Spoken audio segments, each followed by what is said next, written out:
Ang init sa loob ng bahay. Kahit naka-electric fan kayo, para ka pa rin sinisilaban eh. Ano kaya, Mi? Bili tayo ng aircon. Aircon? Umalmal ng aircon pag bumili ka nun. Dagdag pa yung sa bill ng kuryente natin. Kahit na dagdag sa bill, sabihin mo, kuripot ka lang.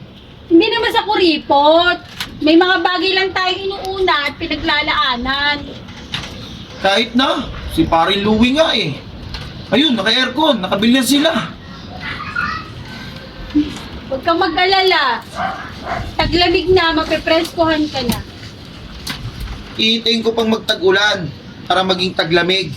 Ano ba yan? Mio, tingnan mo si Paring Louie. Merong bagong sapatos oh. Ang gara oh. Paborito ko pa naman yung ganyang kulay. O, di ba meron ka pa naman sapatos? Bibili mo lang last year nun. Oo nga eh. Di ba nga last year pa yon? Saka pag nililinis ko, hindi na siya nalilinis ng maayos. Kabaki na, ako na maglilinis. Tsaka wala pa tayong budget para dun eh. Laging walang budget. Ay nako, sabihin mo wala talaga tayong pambili doon. Nakakainis naman. Sana all na lang. Oh Mio, tingnan mo oh. Out sila Paring Louie oh. Punta sila sa beach. Ayos. Oo nga no. Oo nga, hindi ka ba naiinggit sa kanila? Ako inggit na inggit kasi biro mo nagagawa nila yung ganyan. Ano ka ba? Hindi ka ba masaya? Isipin mo, 3 beses tayo nakakain sa isang araw. Oo nga eh, 3 beses tayo kumakain sa isang araw pero sana naman dumating din yung time sa atin na ganito.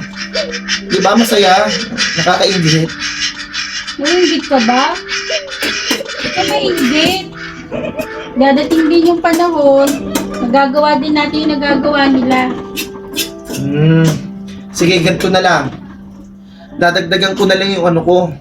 Dadagdagan ko na lang yung trabaho ko. Gagawa ko ng ibang sideline. Para kung sakali, meron tayong extra pera, no? Alam mo ba, may naipon naman ako eh. Susurpresa ko sana sa'yo, pambiling sapatos. Talaga? Oo. Di ba, anniversary natin?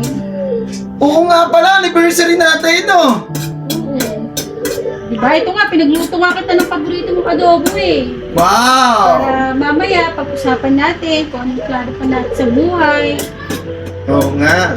Di bali, di na ako maiinggit dito. Isipin na lang natin. Dadating yung time na magiging ganito din tayo, no? Oo, sorry ha. Sorry din. Matutong makontento kung ano ang meron ka sa buhay. Huwag ka masyadong inggitero o huwag ka masyadong maging inggitera. Tandaan, habang nabubuhay tayo, ay patuloy lang ang pangarap. Habang nagbubuhay tayo, malaki at malawak ang pagkakataon natin. Kung nagustuhan nyo yung ganitong video, comment down below. At syempre, pa-share na rin ng video na to dahil malaking tulong para sa amin. Once again guys, ako nga pala si Cabo Tots.